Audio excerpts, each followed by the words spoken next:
Hello, and a very warm welcome to the Real Talk. We do hope that your day is ending well, that you're having a fabulous weekend. Thank you for sparing time to join us. My name is Jackie Lumbasi. We are at Mythos Boutique Hotel. Please check them out. At the hotel, there's a restaurant upstairs. It's called the Atmosphere Restaurant. Online, atmosphere underscore KGL.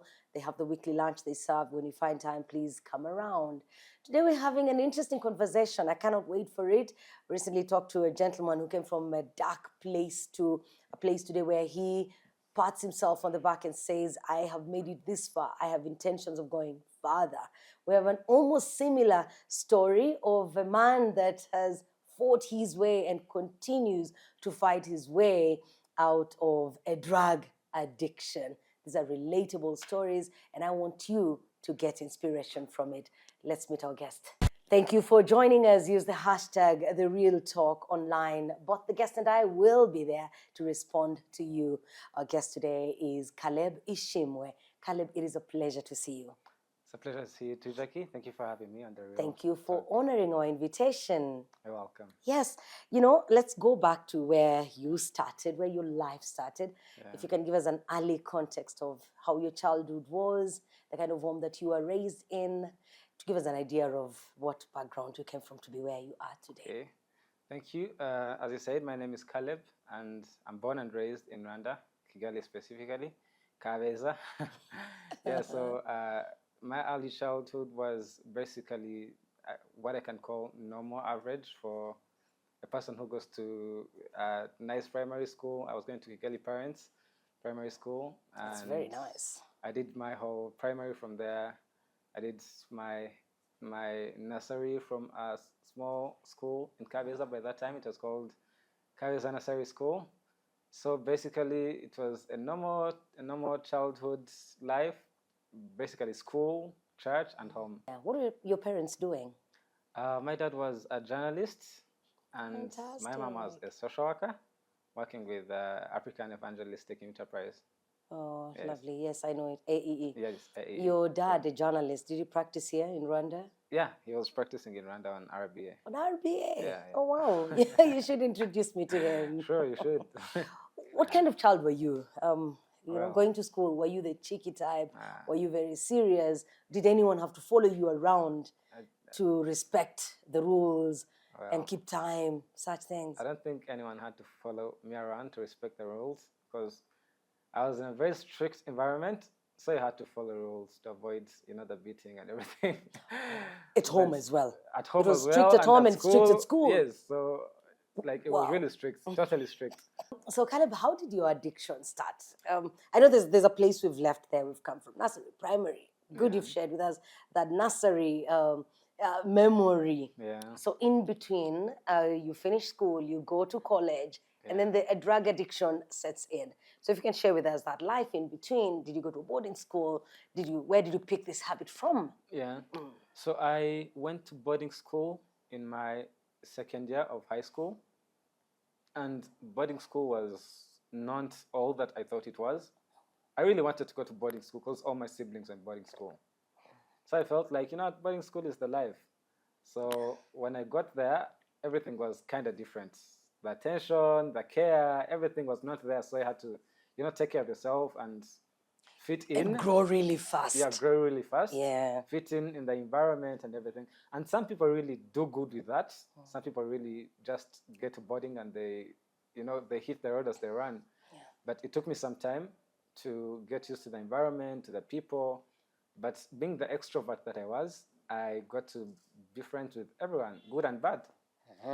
So instinctively, I chose the bad group. I just felt like it was the fun. And the most welcoming. Yeah, and the most welcoming. Because the good side, of course, you're always in books or choir practice, and at that time I really didn't want anything to do with that specifically. Because I had it at home, so I felt like at school I should have something different. You wanted to enjoy the freedom that the comes freedom with being actually. away from your parents. Yes, so I get with the wrong people and we start drinking, we start smoking. Like very few times at school, but then in holidays you probably meet up, but then your parents do not know yet. No one knows what you're doing yet. Yeah, and it's You know, I want to take you back yeah, before we leave that part. I wonder how many parents know that alcohol can be accessed in school, you know? And not to say that it's in all schools, but yeah. I just want you to explain to me a little bit of how you are in boarding school, how were you accessing alcohol? And was it coming from your peers? Was it coming from an older person in the Yeah. school environment? If you could just explain Yeah, that yeah, to yeah, me, I would yeah. appreciate. So obviously, schools have a very big community, and everyone is not what the school says it is. It might be a Christian school, but the principal is probably a Christian. The teachers are probably Christians, but you don't know about the askari. You don't know about the person who cleans the The toilets. cleaner. Yeah, the cleaner. So Or the driver yeah, or the who takes the driver. children So out for activities. yeah, so in one way or another, if you have money and these people need money, then they're open to, you know, smuggle things in for you. They're open to try and get you whatever you want, as long as it's a transaction. They get you something, you get them something. So it's really not easy, and no school really opens up its gates that it's free to get alcohol in school, but people find ways to smuggle things inside. Do you think that's a problem that is rampant? Well, in the time I was still in high school, I could say it was.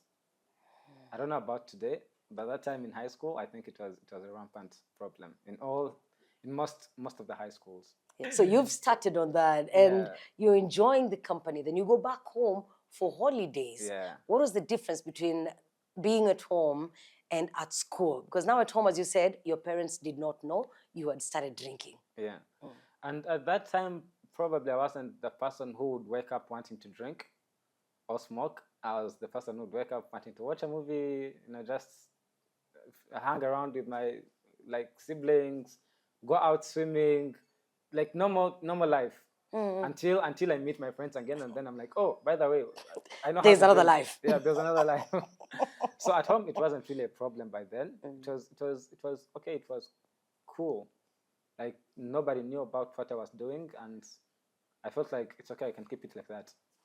No one had to know. And besides that, I was also attending church, and I was also having responsibilities in church. So I couldn't risk all that to probably go and have a drink by that time.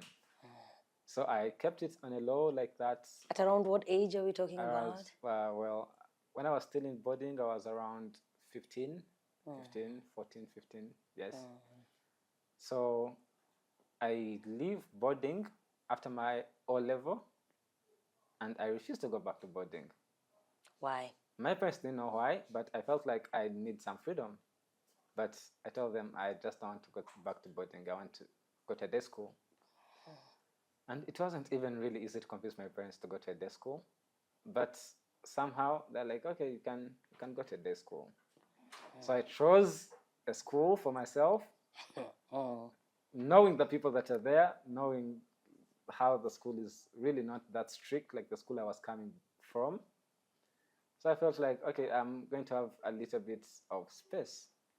That is what you were looking for. Yes, that's what I was looking for. So I joined that day school, and now it gets a little bit worse because now I start drinking on a weekends, smoking on a daily, but I still have responsibilities at school, at church. And you still have responsibilities at church. Yeah, and at home as well. So I felt like, I can handle this, because by that age you don't realize that, by the way, the rules at home are like kind of making me be in a tight box that I don't have to go to the extreme sides. The rules at school, the reputation maybe at church, that you fear people and you don't want them to notice. You don't realize that all that is actually helpful. So you think you can keep it like that. So I keep it like that, but it started to kind of get worse. My parents got to know then, and now I started having conflicts with the people that get to know. Yeah. So a person gets to know, but then you're not open to, hey, this person has known and they're trying to advise me, I should heed to their advice. But I'm like, these people don't know what they're talking about, because my parents never used any alcohol or drugs. Yeah. So I was like, these people don't know what they're talking about. I can do You'd be this. offended. Yes. Yeah. I can do this, and I can keep on schooling. I can keep on going to church. I can keep on doing And you were everything. an excellent student as well. Remember you telling me your performance was good. Well, Yeah. yeah. I was not a very excellent student. Excellent, But not very excellent. yeah, but Okay. but I was thriving with my academics. I Okay. never repeated a class, and I was excellent at extracurricular activities like Okay. debates, like writing competitions. I was doing poetry by then, so I felt like life has a lot of things that it's offering to me, and these people don't know what it feels like to be in these shoes. So I felt like, what are you telling me? This is actually not real. You're telling me I can't study, but I'm studying. Yes, and I'm doing well. Yeah, Among your siblings, was there any other person who was drinking and smoking?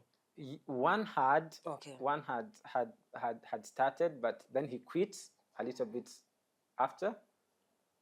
Yeah, and another one was still in boarding, so we didn't really know. But even among my siblings, we never used to talk about it to each other. Okay. We Everyone just was kept- doing yes, their everyone own was thing. doing their own, so we really never got that time to sit and talk about it. Yeah.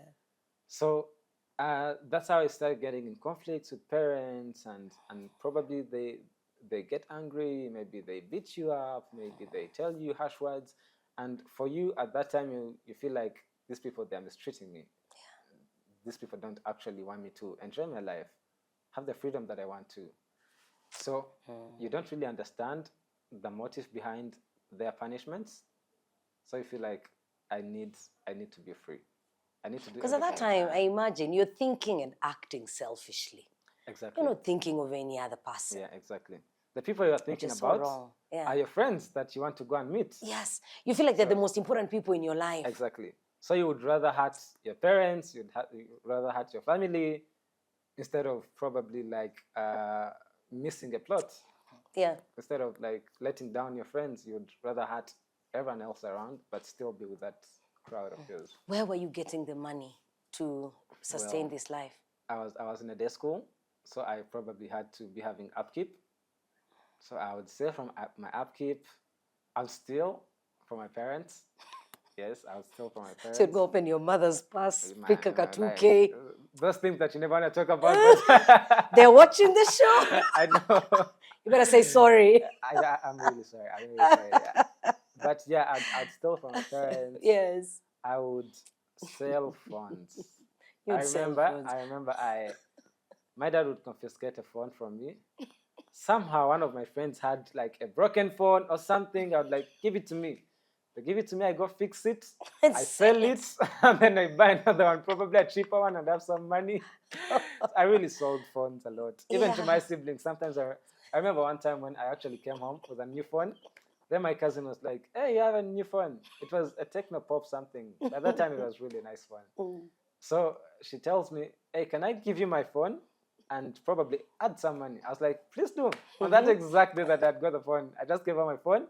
She gave me hers, and you hadn't even used it. I hadn't even used it, but anything that could give me money by then. To buy that yes, cigarette exactly. or alcohol. To go out, to work with my friends, to go clubbing, to go partying. You do it. I would really do it. Now, I want to know when you graduated. Yeah, from high school? Not from high school. Oh, okay. From smoking cigarettes Oh. to smoking the other thing. Yeah. Because now that's going to the next level. Yeah. I actually started with marijuana before I started with cigarettes. You started with, yeah. What do you mean? Yeah, I started with weed before I started with cigarettes. So I got to smoke cigarettes after. But you started smoking at the age of 14, 15? Yeah, 15. And you started with weed? Yes. You are kidding. So it was, I don't know. It was because a lot of people would start with cigarettes and then the other things come in later. Yeah. Who introduced you to it? A friend of mine. Or if you can remember the first time it happened. And was it also at school? Yeah, it was at school the first time. Yeah. And the first time I didn't even really get the height because it was in boarding school. We were rushing, and I was with a friend from Kenya. So sorry. I have a feeling it was that Kenyan friend. So it was really in a hurry. So I just left it.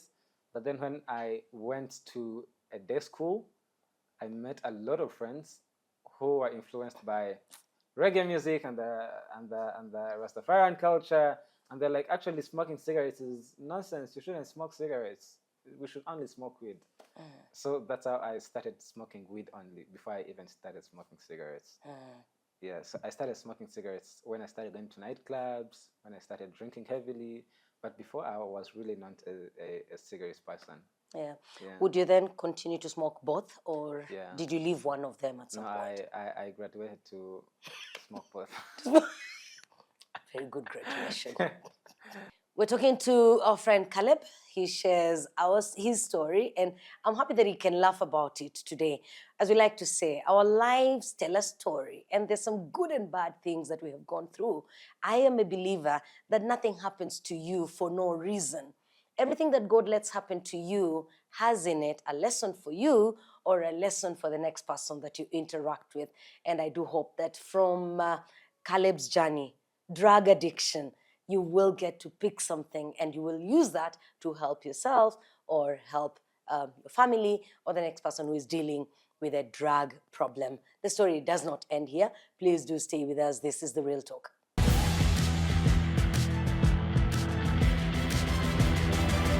Welcome back. This is The Real Talk on RTV, and we are live on YouTube as well. Please go there and share the links that we have as many people as possible. Watch the conversation. My name is Jackie, and our guest is Caleb. Caleb, so, you're smoking both cigarettes and marijuana.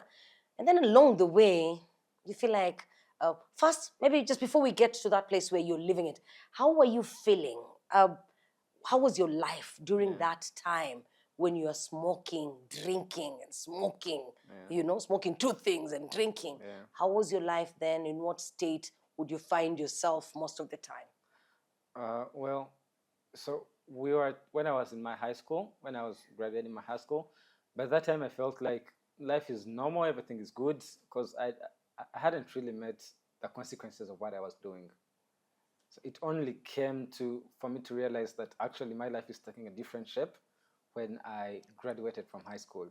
And now I had to enter in normal life, like meeting people who are sober, who are working, and you also need to cope up with those people. I realized, by the way, I'm not coping up with these people.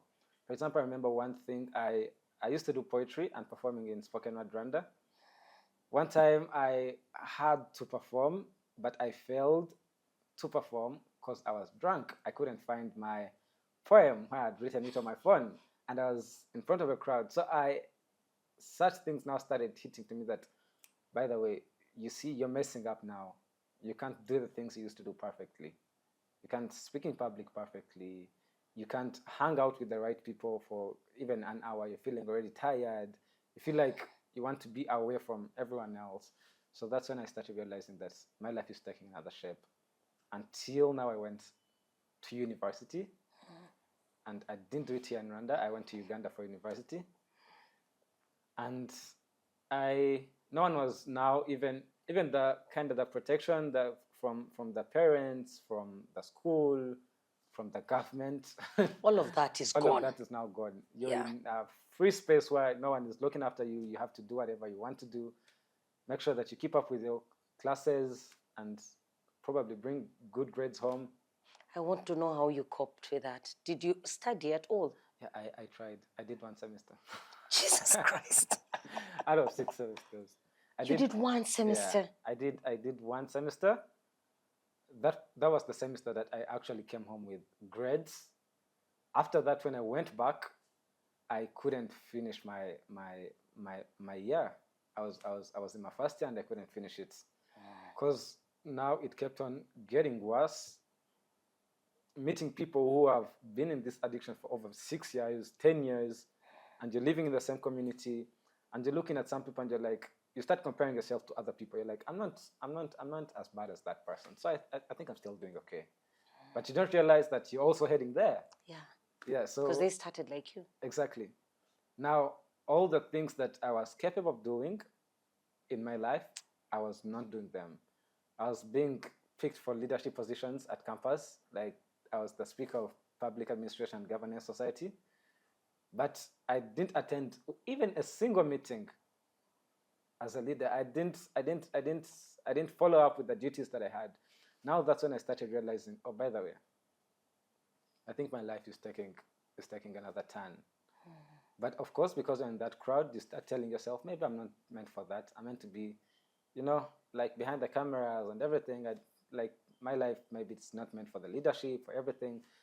So you start degrading your capabilities, Oh, yes. and probably sinking with the people you're with, thinking like the people you're with, who have been in campus for probably like 6 years, not They fail to graduated. graduate. Yeah. Exactly. But now you're Yeah. you're with them and you feel like, life takes different shapes. Maybe this is what's going to happen to me. But it's okay. I can still handle. So the thing that I remember that actually started showing me that my life had really taken a very different turn was a day I lost all my certificates. I had a lot of certificates from Rwanda of the debates I went to in high school, the writing competitions, spoken word competitions. And these are all original certificates that you were moving around with. Yes, because I felt like this was my identity by then. I felt like at least I can describe myself as this person, even though I'm no longer this person. Okay. But then when I lost them, that's when I How realized did you that. lose them? How did I lose them? I was moving from hostel to hostel, house to house. So in all that chaos, many things got lost. So that's when I realized now everything that I had with me was gone. And obviously the physique, everything, you start looking at yourself, you're like, what's happening to me? But You're losing weight? you're losing weight. Yes. You're seriously Your losing face is weight. not looking good? Yeah, Yes. exactly. Yeah. Oh, man. So now, losing all that I had held onto as things that describe me, and losing the trust from family, from people at school, from the leaders at school, from the serious friends, none wants to associate. So Yeah. like, I think now my life has really taken a turn. So I think the question of when did I realize that my life was actually taking a turn? That's when I started realizing, when I started losing some of the valuable things and relationships that I had in my life. Okay, then you came back home and joined a rehab. Yeah. Your parents supported you to join a rehab. Yeah, Was that immediately after you had come? Yeah, it was immediately after I had come. Yeah. I come and I told them I really need to go to a rehab, because I knew about rehabs more than they did, because I was moving with people who actually been went there. to rehabs. In and out. Yes, exactly. And they wouldn't change. Exactly. And for some reason, I just felt that the first reason was not recovery, basically. It was just to get away from all the chaos, at least for some time. Okay. Just needing a safe space. I'm not thinking about many things. I just wanted to just have that place that I can go and, cry over my issues and get back and move back into life. So when I came back to Rwanda, I immediately went to rehab for 1 year. And it kind of helped me to rethink my life, kind of plan my life, made different plans. I was like, if I do this and it doesn't work, I'll do this. It doesn't work, I'll do At this. least you had time to think. Yeah. And for this 1 year, you didn't touch alcohol, no cigarette, no weed? No, I didn't. And I felt like I'll never do it again. And you felt like you'd never do it again, meaning you did it again. Meaning I did The it devil again. is a liar. Yeah, I felt like I really would never do it again. Yes. Yeah, but after 1 year, you came out. Yeah, after 1 year, I came out. And went back. And how? Well, I came out not to a different community, to the same community. To the same friends. Now the people that I really missed for almost like 4 years, not seeing them, and the people that I would relate to as my friends in Rwanda. So I meet these people. The first day, not drinking. The second day, I couldn't escape. I started drinking again. Oh my God. How bad was it this time? Well, every time it came back, now it came back worse. Because now I had a lot of conflicts that I hadn't settled with my parents, with myself, with my siblings, with basically everyone who got to know my story, who would like hear some things. I felt like I don't want to meet these people. I don't want to talk to these people. So when I relapsed and went back, I felt like, you know what? To hell with these people. I don't want anything to do with these people. Let me keep on with the people that I'm used, the people that we do the same things. Well, probably people that won't judge you. Yeah, won't judge me. So every time I came back, it was really worse. So I didn't realize by then that actually even the relationships, the broken relationships, would become a hindrance to recovery. I didn't realize that the stigma in community would become a hindrance to my recovery. So without all that knowledge, I never worked on any of that. I simply worked on my spirituality. I felt like, oh God, please help me. I need this to get done. I need this to end. But no one told me about that. No one told me that, by the way, there are people that you hurt that you might want to say sorry to. There are people that hurt you that you might actually want to tell that, by the way, you hurt me this time. So you have a lot of chaos that you've not, I had a lot of chaos that I had not settled, but I thought by the grace of God, everything is going to be fine. So I realized that I had made a mistake later on in life. When now I was proposed by my parents to go back to rehab, but a different one that was more of a psychotherapeutic. So now I met a psychologist and we started talking about the other one didn't have a psychologist. No, the other one didn't. So these are two different rehabs that operate differently. Yeah, the one is totally spiritual. Like just stay 1 year sober, reading the Bible, praying, probably Bible study full time. Yeah, probably having some lessons that are kind of like some manuals that are used by other different groups around, but incorporated in with scriptures and everything. So it's really not. It didn't have a professional psychologist that you. So this other one. Yes. Yeah. At the entry point, you saw this difference. Yes, I saw this difference, and I had to now talk about my life to this person. Before now, I couldn't even talk about my life to anyone, but this time I'm talking about my life to this person, and I get to realize actually now, like the way I'm talking about my story, I get to rethink about it. I rethink about how did I leave Rwanda, how did it go in Uganda, how did I even end up here. So I started thinking about all that and narrating all that to them, and they would realize loopholes in my life, like family relationships, and then like my siblings, and then the community, and even the stagnancy in my life. So right now, what do you think you're gonna do? They ask. I would never think about that question, but they're like, what do you think you're going to do after this? Because parents are almost every time like, so you gotta head back to school. That's the plan. Like there's no other alternative. You dropped out, so when you're sober again, you go back to school. But sometimes they're not really even asking. You might be tired of the school. Yes, because you've dropped out 1, 2, 3 times. So you're like, I'm done with school. But they also can't think about that. So you need a party that is in between to consolidate these two different sides. Okay. So that's what the second rehab really helped me with, talking to this person and thinking about my life. And I felt like now I think I know how I'm going to do things. So I get out of that rehab, but I don't do exactly what I think I was going to do. What did you do? I still went back to drinking. My goodness. Yeah, I went back to drinking, but this time it really hurt me. I was like, I've tried spiritual, it has failed. I've tried psychotherapeutic, it has failed. Now what else am I going to try? So it really hit me hard. I was depressed for some good time. I wasn't moving out of home. I didn't want to go back to school. I didn't want to do business. I didn't want to do anything, get a job. I just wanted to stay home. So since you're staying home, you would move out to go get the supplies and come back. Yes. Sit in a corner, drink yourself silly. Yes. Smoke yourself to death. Exactly. Stay in my room, watch Netflix and drink. Just that. How was your relationship with your parents at this point? Your siblings, how are they looking at you? Obviously, you're not talking to these people.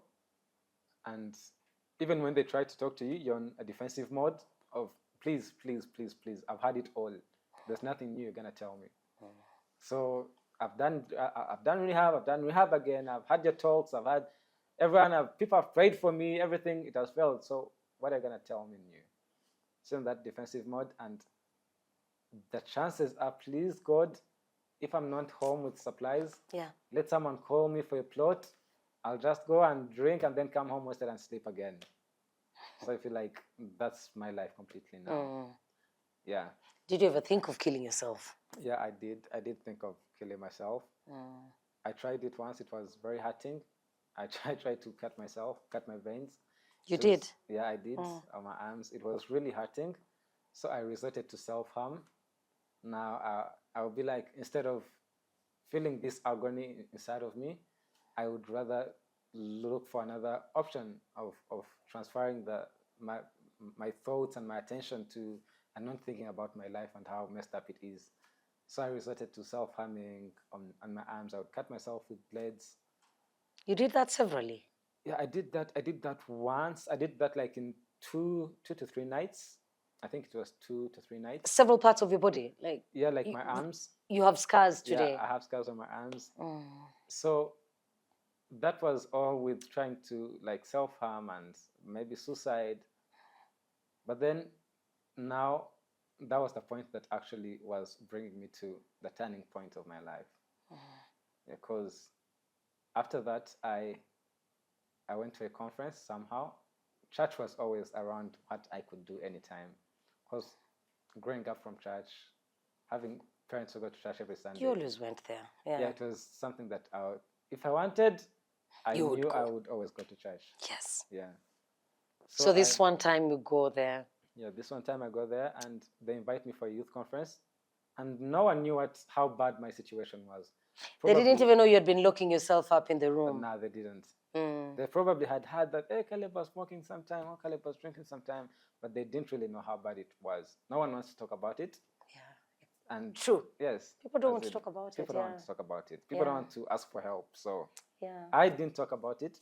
Even the people who heard about it didn't want to come and ask me what's going on. So I go to this conference and I meet younger people who are kind of getting into that situation that I was in. And I'm like, hey, this is the most stupidest thing you can ever do. Please don't do this. I was really harsh with them, but I felt like I can't let another person drain in all the bad decisions and the messing up of their life that I had done. So I talked to this person, and I think it helped talking to this one person. Yeah. So I went back home to think of, God, what is this thing that I'm telling people and it's helping them that I cannot actually tell myself that it's not actually helping me. Yeah. So I remember I had 2 cigarettes in my cupboard. I smoked one, and the other one I threw it in the toilet. I was like, God, you know what? I'm done. I'm not trying anything else here. I'm just done. I just need your help now. So that's when I started thinking. And you hadn't done this before? Like you hadn't surrendered to that point? No. I felt like I always had plans. I was like, you always thought it could work in your own way. Yes, exactly. But now you're saying, God, take the wheel. Yeah, because I was like, I'm done. I've tried all that I can try. I've did all that I can do. Yeah. But now I'm out of options. So that's now how I started thinking about, how am I going to get out of this? How am I going to get out of this? Yeah. How was the getting out? Because today I know you work with a project that is helping a lot of other people that were once in your position. Yeah. I would love you to tell us about that project. So talk to us about getting out of it and starting work with this project and joining theology. Yeah. Very soon you will be standing on the pulpit and preaching. Hallelujah. Amen to that. You know? You've come a long way. Yeah, so with all that pain that, and I was now taking to God and telling him, God, you know what? I'm done with this. This is when my pastor calls my dad and is like, what's Caleb doing? Nothing. I think he should join African College of Theology, because I once had those dreams of joining the theology school. So my pastor still sees me in that picture, but probably even maybe something more that he didn't tell me. I don't know. But then he tells me that, and they tell me, and in my heart, I'm like, God, this is my last and final trial. I'm going to do this. I don't know why I'm doing it, but I'm putting it in your hands now. So I joined college. Of course, I knew I'm going to meet very different people. People who don't have a past with that. People who probably look at that as, why are you wasting your life? Why are you choosing to live like this? But they don't know the struggle that it takes. So somehow I felt like that's the image, that those are the people that I was going to meet. I was like, it's okay, I'm going there. I'm going there. And that's how I enrolled for theology. I gambled on it. You did. That was I after did. how many years of living in the dark? That was after like 10, 20, 15, yeah, 10 to 11 years. And you told me something about seeing your peers Yeah. making it in life, Yeah. living a completely different life. Yeah. How did that make you feel? Of course, Watching guys in a place where you would have been. Exactly. If only you had taken a different path. Yeah, maybe I skip that in the part of coming back to Rwanda. Yeah. I come back and I find people that we were in the same school. Probably some of them are married, having families, having good jobs, living their life. Even maybe they're drinking, but like they're drinking and they're keeping on with their life, and they're like, what's wrong with me? Some of them are probably like in the army, some of them are this and that, and they're like, what's happened to me? And you don't want to meet anyone in like around that time. So it's part of the things that actually got me really depressed. Seeing other people, even my siblings themselves. Yeah. Making it in life. Steps ahead. Yeah, but it wasn't easy. But now when I joined the African College of Theology, that's when I had time to now think of my situation, not as only me, as only Caleb, but my eyes got open to, by the way, you're fighting with this, but you're not the only one fighting in this world. Probably someone who's not fighting with drinking is fighting with fornicating, just that people don't know. That's true. And So we now, don't talk about it. We don't talk about it. I'm addicted to sex. I will not tell you. Yes.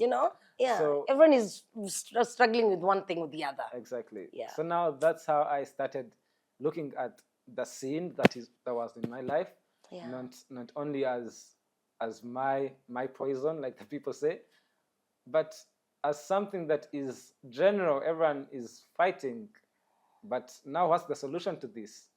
Because everyone needs a solution, and the good thing is that the solution is one, and it can work for us in many different ways. So now that's when I started thinking of everything that I had had since childhood in church, being preached, being talked about, reading the Bible now, reading books now, getting to understand about my position as a man, as helpless in my situation, and as the only solution for me, trusting in what Christ did, giving him my life, and trusting in him even on this journey. It doesn't mean that it's going to be perfect, but I know that I have someone that is by my side who is not going to leave. So every time that I found myself making a bad decision, not even now drinking, not even now smoking, but each and every small bad decision, it would, of course, bring back the trauma of all the bad decisions that I made. But I'll be like, hey, I have a fallback plan. Yeah. So now that's how I started understanding the redemption that comes with Christ, that comes with the gospel. And the biggest part that I got was the community support then. Because now I got a new community. How important is that? I can say it's the most important thing in the journey of recovery. The community support. Yes, the community support. If you don't have a community, it's almost next to impossible for you to do it by yourself. So getting a community, I already have a responsibility to tell them what I'm struggling with, to open up to them. And they have a responsibility to keep me accountable, to check on me. How are you doing? How is your journey? Is everything going okay? What's wrong in your life? What do you think can trigger you back to that? So I got a community, a Bible study group that I still go to it every Tuesday. Oh, wow. I still go there every Tuesday. Wow. And these people have been with me throughout this whole journey. And now also the community at school of my peers at school are now believers who now open up to me also with their different kinds of struggles that I also can't relate to. Yeah. So we are basically opening up to each other. Yes. Another funniest part of it is we're opening up to each other, but people who see us on the pulpit preaching, leading Bible study groups, They'll be like, They "What have these no saints?" idea. Yes, look at these saints.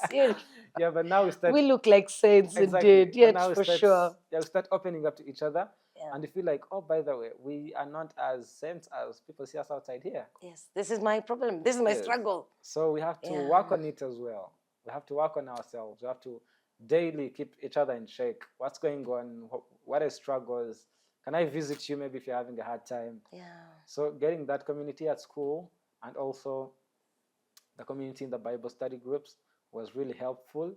And it really made me strong that even now these other communities that I was part of could see me as like a strong person, responsible person, but they they really never knew why Yeah, I how was, weak you are. how weak I was, and Yes, how how vulnerable I broken and was vulnerable. without the communities that I was actively engaged in. You know, when I reached out to invite you, you never gave it a second thought. You Yeah. immediately said yes.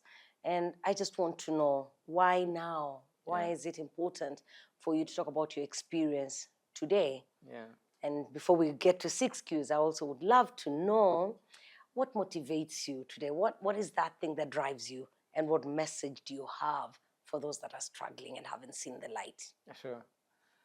So the reason I didn't hesitate, first of all, you saw that video. Yes. It was already outside there, Yeah. and uh, it The took video was me. done by Yeah, LifeLink. LifeLink. Yes, LifeLink. Yeah, so LifeLink is an organization I'm working with, Okay. and we're having a program that I'm working with of reintegrating people from rehabilitation centers, government rehabilitation centers, back into their families, into their society, Wow. fighting stigma, raising awareness, helping them get back to school, get back to probably like economic stability and everything. So when you approached me to come and talk about this, I was like, yes, I'm actually ready for this now. Yeah. It's not only about talking my story, Mm. but it's about actually talking about my story and also giving hope to other someone. people. Yes. To someone. Yes. So that's why I didn't hesitate. And Thank you. I'm very glad that I actually didn't talk about this earlier on, probably like 3 years back, 2 years back, because I didn't have anything to offer. Wow. But now, right now, I feel like I can talk about it, and at least I can also help someone out. I can be there for someone, just like my community was out there for me. For you, yeah. Yeah. So, what I can tell. What keeps you going? Yeah. What keeps you going? What keeps me going? Yeah. And what's the motivational factor? Yeah. What keeps me going is I know that a lot of people are facing this issue. Okay. And no one is talking about it. No one wants to talk about it. Yeah. We want to paint a perfect picture, Exactly. and yet life isn't perfect. Yes. Yeah. And if this person gets one person that they can talk to, that they can be accountable to, even just for a year, it could really make a really huge change in their life. Wow. So when I talk to one person who has this issue, when I talk to one person who's struggling in life, and I show them that it's not only about you praying about it. It's about you having a community that is actually supporting you in this. It's about you having someone that you can call in the middle of the night and be like, hey, I'm overwhelmed with this situation. I need help. And that person is there for you.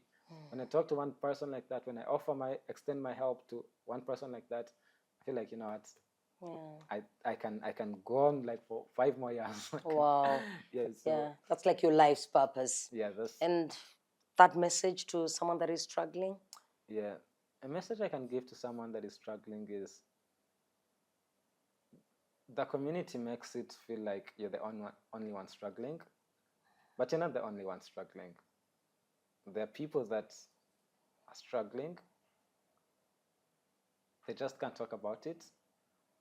And you have a responsibility.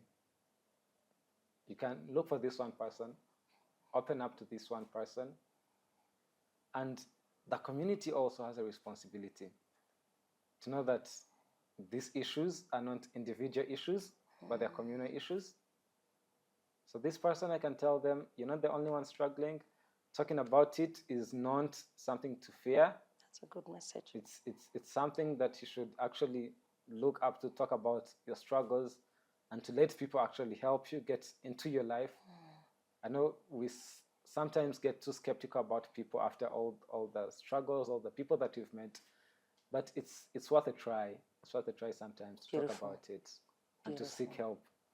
and not to Beautiful. lose hope, because when someone loses hope, it's done for them in life. You've stopped living. You've stopped living. So not losing hope and seeking the help that is outside there and opening up to these people. Thank you, Caleb. That is so beautiful.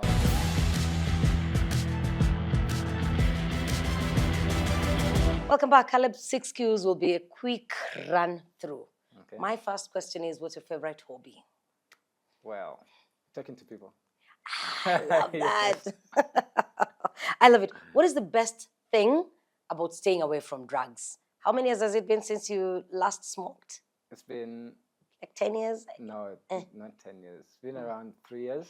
Oh, around 3 years. I don't So really 10 years was the time that you spent Yes. smoking, with substance abuse, and then 3 years since you stopped. Yes. What is the best part about being sober? The best part is building sensible relationships with people. Oh, I've got good friends, really, really, really good friends. good. So I think it has been the best part of my life, getting to have those people around. That is so beautiful. Now that you're not drinking, you're not smoking, what is your favorite dish? Oh, wow. My favorite dish. Yes. Man, I can't tell. I don't have a favorite dish. You eat anything that hasn't killed a human being. But I love coffee, so probably my favorite drink. Oops. That's boring. I'm a tea girl. And then, so what place or person inspires you the most? I can't say, I can't talk about one person. You want to talk about 3 people? Yeah, I can do 3 people. Okay. I can do 3 people. The first one is a pastor from Mavuno Church in Uganda. She was a pastor. She was no longer a pastor from Mavuno Church. It was called Anna Chimera. And she's a person who it looked like she had her life all together, but she still had time to sit and talk to people who didn't have it all together. Wow. She made time for others. Yeah, I really felt like I want to be like this person. The other person is a friend of mine called Eli Maliki. Eli Maliki is a Kenyan Ugandan artist. He was my friend. In all that, we didn't have the same hobbies. He didn't drink, he didn't smoke, but he kind of stuck with me. Like, he really became a friend of mine. Wow. More than everyone that I would have expected for them to be my friends.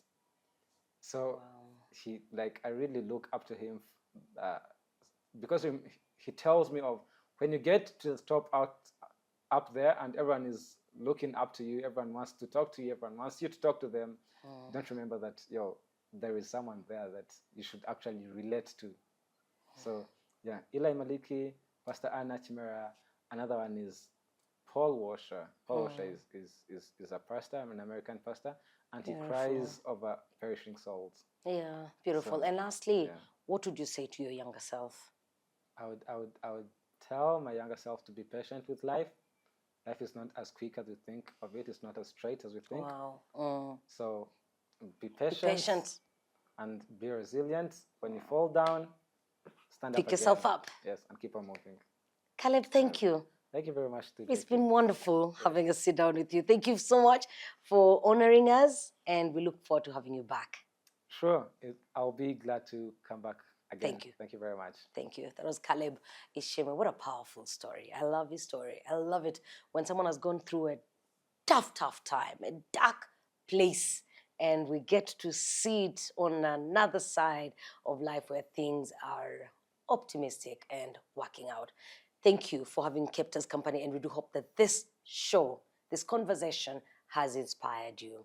My name is Jackie. Caleb was our guest. We're at Mythos Boutique Hotel. Do follow them at Hotel Mythos on the different platforms and visit their websites as well. See you next week. God bless you until then.